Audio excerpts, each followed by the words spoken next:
Hello everyone. Today I want to talk to you about one of Dior's most underrated and least talked about fragrances, Dune. I used to wear Dune a few years ago, but I actually got rid of my bottle for some reason, I'm not sure why. And recently I found this body lotion of Dune I used to use, and I reminded myself of how beautiful and unusual this perfume is.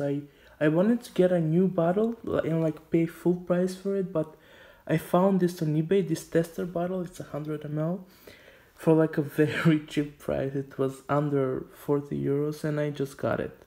Your Dune was released in 1991, and the information about the perfumers and the creation of this perfume is extremely confusing because several sites give completely different information about who the perfumer is.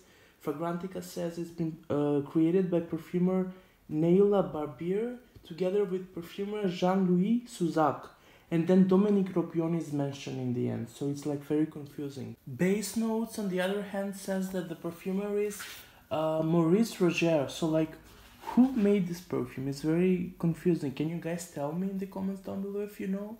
Because I'm not sure who made this perfume, but anyway, let's go to the notes. Then again, the notes are completely different on these websites. On Fragrantica, the top notes are aldehydes, peony, mandarin orange, bergamot, Brazilian rosewood.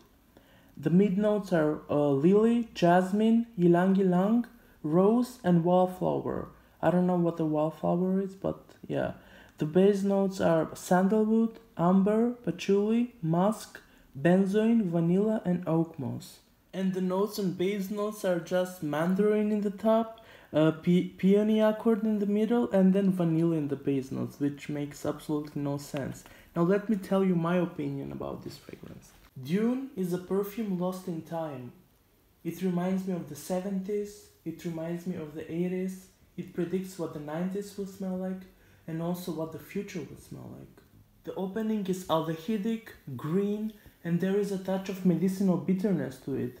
It's trying to mimic the smell of a 70s classic Chypre. Think of number 19 by Chanel, that galbanum greenness. If you love that opening, then you will love this one too. But it's not a similar smell, it's just a memory and an idea of what a 70s Chypre would smell like.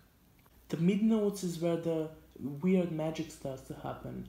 It's this mixture of nondescript woods, mainly sandalwood, I think. It's very dusty, powdery, and still medicinal. It's a very unusual smell. There is also patchouli. You can smell the patchouli, but it doesn't smell like patchouli. It just adds greenness to this very thick but not cloying smell. It's thick, it's dusty, and you can smell the florals coming through.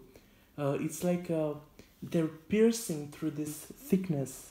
You can smell them, mainly the rose. I'm smelling a lot of rose in here, especially in this modern formulation. I think it smells very fresh actually. There is an aquatic quality to it, very similar to what perfumes from the 90s smell, typical 90s.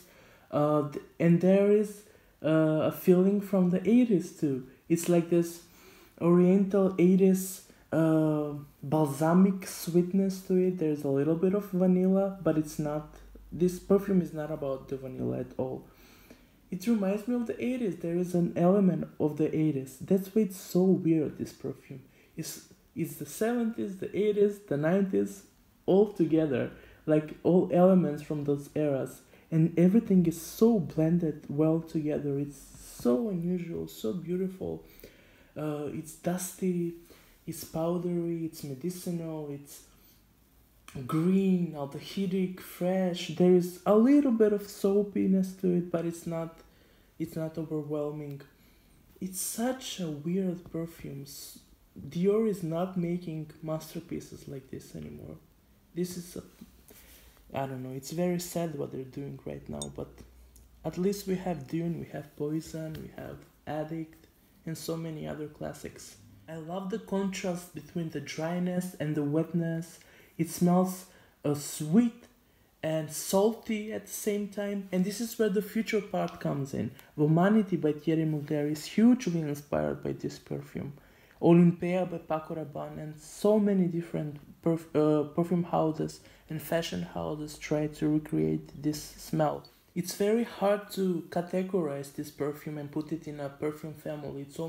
It is impossible. It's almost like a proto savory gourmand, but not really. It's Chypra, savory gourmand, oriental, floral. It's so weird in the most beautiful way imaginable. The body lotion of DUNE is also really beautiful. It smells just like the perfume. The consistency of this lotion is beautiful. It's really moisturizing. The texture is incredible. I don't think they make it anymore, do they? I only saw it on one website. If you can find it, get it. Such a beautiful product. So in conclusion, DUNE is an experimental perfume by the house of Dior that takes elements from the 70s, 80s, 90s and the future and turns them into something really interesting and fun to wear. A perfume that doesn't belong to any perfume family or group, and it inspired a lot of perfumes that came after it. Thank you guys so much for watching. Please like, comment, subscribe. You can find me on Instagram. It's the same username as here, Emilio. Let me know what you think in the comments down below and I will reach out to you. Thank you guys so much for watching. Bye.